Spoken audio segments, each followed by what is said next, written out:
Mr. Dean. I'm good, and you? Oh yeah, it's time to do the presentation. Okay, let's go. Hello everybody, my name is Giulio and me and my colleagues Vasco and Nicolo will guide you through the presentation of Telefonica's business plan. Telefonica is an integrated and diversified telecommunications group that operates in Europe, especially in Spain, Germany, UK, and in Latin America, especially in Brazil and Argentina. The company's services and products include mobile business, fixed line telephony business, and digital services, regarding activities related to wireless, cable, data, internet, and television. Telefonica is traded on several different stock exchanges, such as the Spanish one, London, New York, and Buenos Aires. For the choice of our peers, we selected some of the most important telecommunications companies, such as Orange, Vodafone, Telecom Italia, Euskaltel, and América Móvil. Going through the historical financial statement and starting with the income statement, we can first notice an increase in the EBITDA during the period from 2015 to 2017. This increase was due to a slightly decrease in revenues, but at the same time to a significant reduction in all of the voices of the costs, in particular regarding the supplies and the personal expenses.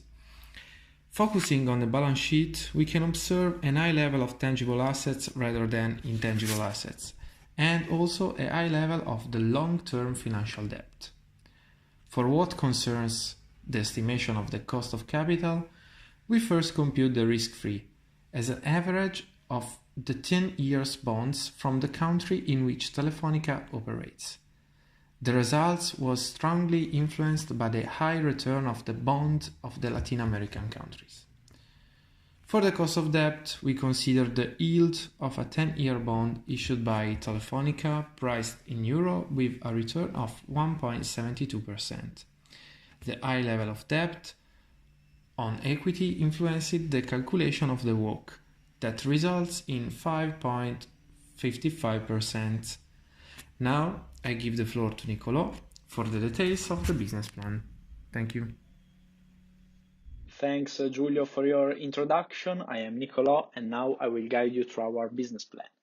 We forecasted the values reported in the financial statements for the future 5 years, from 2018 to 2022. These results suggest an overall stability for the company, but they are affected by different factors, both internal and external of the company. In these graphs, you can see different items of the business plan and their expected trends. These items are EBITDA, revenues, CapEx of tangible assets, and accumulated depreciation. Now, let's try to understand our assumptions in order to arrive to these results. We expect an overall decrease in revenues, with the only business segment expected to grow that are Spain and Germany. This expected decrease is mostly driven by the political landscape and currency devaluations of Latin America. The trend seems to be similar for EBITDA, also flatter. In this case, we have operating expenses that are going to decrease, and this suggests us that the company will remain profitable over time. As reported in the financial prospect, the company wants to invest less in tangible assets, so we expect both CapEx and accumulated depreciation to decrease. Last but not least, it's important to spend a word for the working capital that results to be negative in every year from 2015 to 2022. These results make sense because since the company had such an aggressive approach in its finances, for some years the amount of current liabilities will exceed the amount of current assets. Now I leave word to Vasco that will talk to you about the discounted cash flows. Thank you, Giulio and Nicolo. Good afternoon. My name is Vasco, and I will be guiding you through the final parts of our evaluation exercise. We will begin by looking at the discounted cash flow, then analyze the processes underpinning our calculations of free cash flow to the firm. This will be followed by a discussion regarding the sensitivity analysis we have conducted. Then, we will move to the evaluation of the multiples method, and finally, some concluding remarks will be made.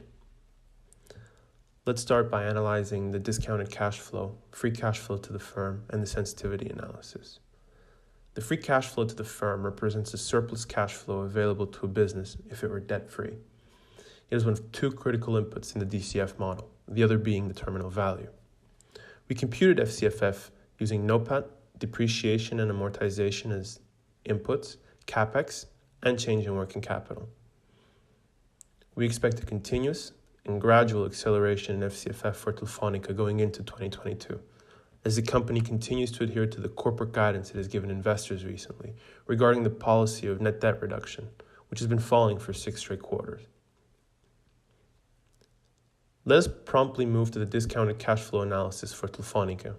This allows us to gain some insight into the attractiveness of investment opportunities in the future against their present value.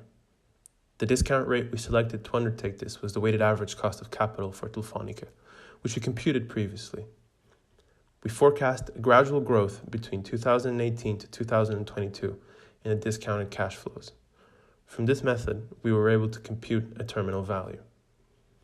This value shows us the projected value of the company at the end of the forecast period. We corrected our estimate by ensuring that we use a period where the cash flows are expected to remain stable.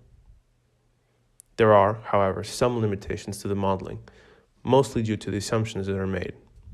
While we acknowledge the scenario of hyperinflation occurring in some of Telefonica's largest markets within our model, persistent volatility in factors such as interest rates and inflation could have a measurable effect on the accuracy of the findings, as this would equally imply changes in the assumed discount and growth rates. A sensitivity analysis was conducted in order to contextualize our findings. This is a technique used to determine how independent variable values, such as discount factor and the growth rate, impact a dependent variable under a set of assumptions, in this case, the terminal value. We increased the growth rate very smoothly from 1.1% to 1.3%. We did this because Telefonica operates in a very stable growth industry, where explosive growth periods are not to be expected. The discount rate was something we varied more significantly, and it is likely for Telefonica to experience more volatility on this independent variable. From the second table constructed, a more visual representation of our findings shows that there is a considerable disadvantage for Telefonica if its weighted average cost of capital were to increase. Ideally, Telefonica wants to preserve its relatively lower weighted average cost of capital with regards to its peers and expand at a consistent rate into the future.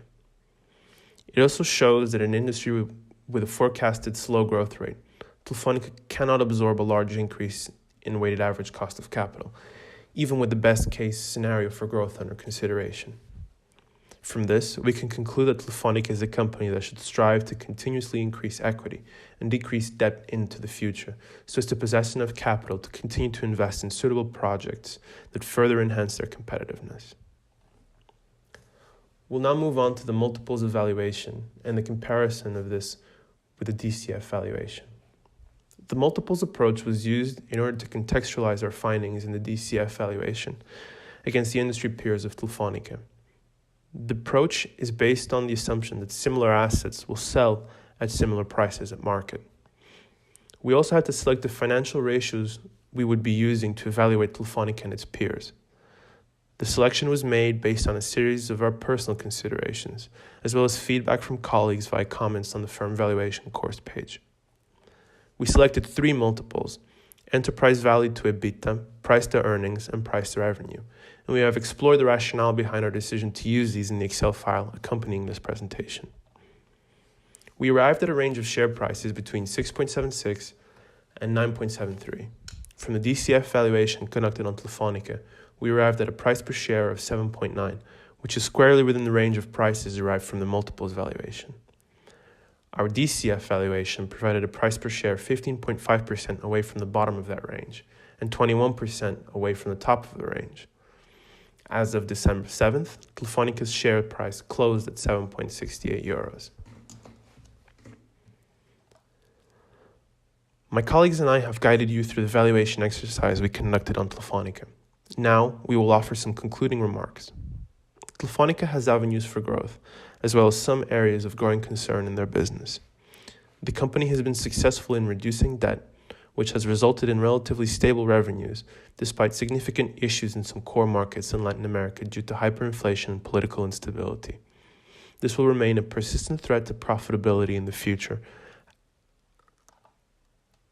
On a general basis, revenues and operating cash flows for the companies into 2022 will continue at a relatively stable and organic growth rate. This is a result of a continuous optimization within Telefonica, driven by an integrated vision of the businesses, processes, and technology for the future of connectivity.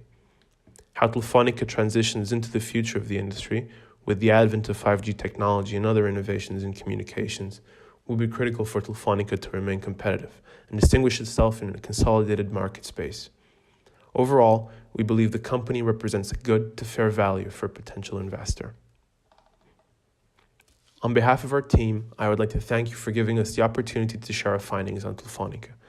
We hope this has been an engaging experience, as it has been for us to conduct the exercise. Thank you once again for your time, and goodbye.